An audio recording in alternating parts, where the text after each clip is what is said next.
I have a great idea for you. Why don't you make this red devil face mask cake? Ooh, perfectly apt for coronavirus.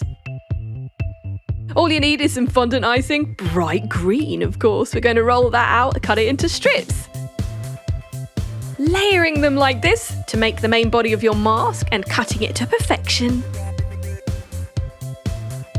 Now we're going to use some white fondant icing strips to make elastic loops on each side.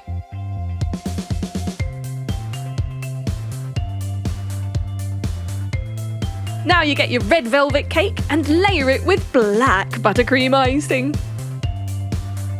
Ooh, I do love a bit of red velvet. We're going to coat that in red buttercream icing. Let's keep going with the red theme, shall we? It is a red devil cake after all.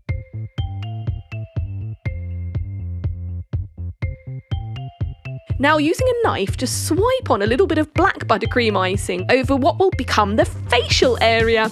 And stick on your mask and a couple of evil fondant eyes. And let's not forget our horns.